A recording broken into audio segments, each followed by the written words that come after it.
Hello guys, in this video I'll show you how you can fix Call of Duty failed attestation status. So the first thing what we need to do here, we need to download a attestation, secure attestation basically wizard, and then you need to look if TPM 2.0 and secure boot is enabled.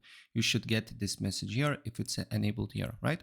If TPM or secure boot is not enabled, I will leave videos in the video description below showing you step by step how you can on all motherboards. So you just need to look for your exact motherboard and enable secure boot and TPM 2.0 watching the video. So once you complete this step here, then what you need to do here is quite simple. You need to open up Task Manager.